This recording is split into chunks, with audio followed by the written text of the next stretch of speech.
Miquel, està clar que per tenir alguna opció fins a l'última jornada passar per guanyar aquest diumenge a l'Olot, fer un bon partit a l'Olímpic, d'on s'han escapat punts a les darreres jornades, i contra un rival que no s'hi juga res. Sí, continuem sent el millor equip a casa, som l'equip que més punts ha sumat, però és veritat que a les darreres jornades se'ns han escapat punts que poden ser molt importants. Al final, no, ara ens toca tornar a guanyar. No tenim cap altre remei que fer-ho davant de l'Olot, amb el darrer partit de la temporada a l'Estadi Olímpic davant dels nostres aficionats. Aquesta cal que depèn de tercers, Manlleu rep un Rubí que no s'hi juga res, el Prat la Pobla rep un Castelldefels que tampoc s'hi juga res. No sé, què preus en aquesta jornada? Bueno, jo primer vull guanyar, que com tu bé dius, darrerament no estem al nivell, sobretot ofensiu, que hem demostrat amb la primera volta, i després veure que hem de parar la jornada.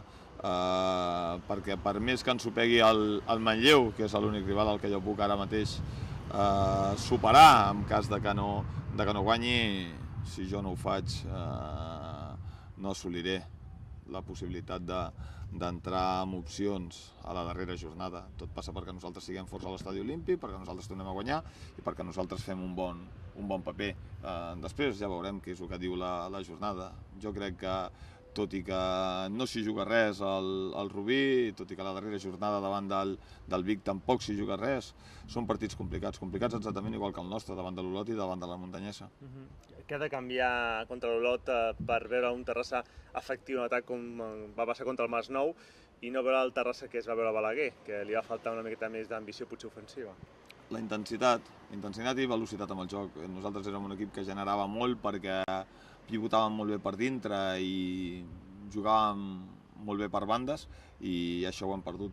És veritat que no tenim un jugador com David López, i aquesta baixa s'acusa, i més en aquesta situació i més a aquestes alçades, quan no tens marge d'error, però en tot cas aquell que surti ho haurà de substituir i fer-ho a un nivell òptim, perquè és el que pretenem: guanyar amb velocitat, guanyar amb un ritme alt de joc i guanyar amb presència ofensiva.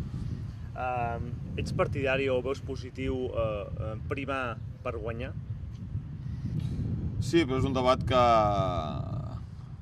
ara mateix no té sentit, perquè ni està legalitzat, és públic que tothom ho fa, és lamentable que es faci per perdre, però en tot cas també es pateix. Jugadors primats per no aportar al seu equip el que necessitaria per treure endavant el partit, però per guanyar tindria que estar permès. Altra cosa és que jo cregui necessari que s'hagi de fer.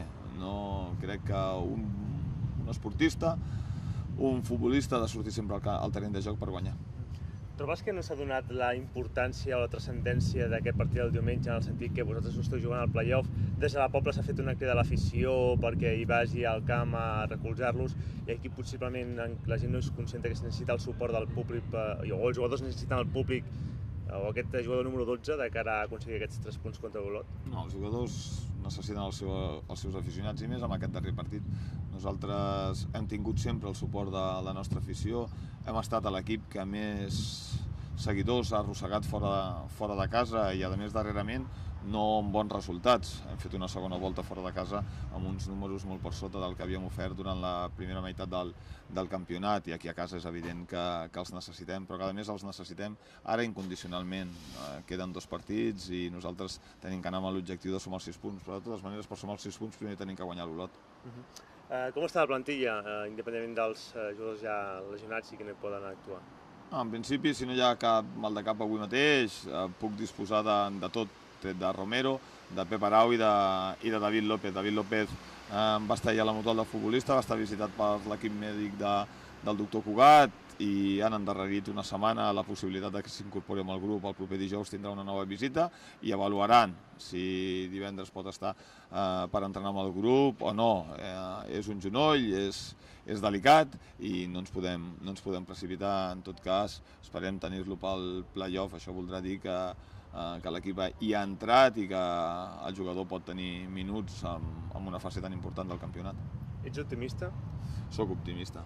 Crec que és molt difícil sumar 2 partits 2 partits 6 punts, però repeteixo, tot passa perquè nosaltres ho fem. I veig a l'equip molt mentalitzat de que té que guanyar i de que té que recuperar aquelles sensacions que el va fer ser un dels millors equips a nivell ofensiu i de qui tothom parlava d'aquesta facilitat per generar futbol d'atac.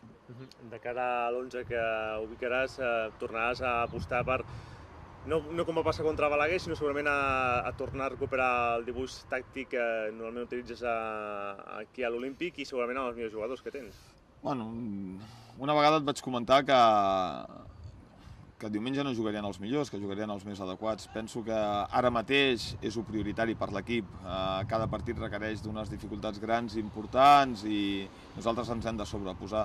El jugador ara no té marge i el jugador té que donar la cara durant els 90 minuts i si hi ha un jugador que s'amaga durant un partit, convé que passi per la banqueta o que passi per la grada, perquè hi ha molts companys mentalitzats de que volen jugar al play-off, molts companys que ho viuen amb intensitat i no hi ha marge per la relaxació. Vull el millor de cadascun d'ells perquè sé, a més, que no els estic demanant res que no em puguin donar. Això és el que ens farà sumar els 6 punts i això és el que ens farà tenir possibilitats d'entrar-hi. Ets del Terrassa Futbol Club? A què esperes? Sintonitza la ràdio municipal de Terrassa i escolta el teu equip. Tots els partits del Terrassa en directe, amb la transmissió d'Àngel Cara. Escolta un líder. Escolta el 95.2 Ràdio. Al 95.2 de la FM o per internet www.terrassadigital.cat.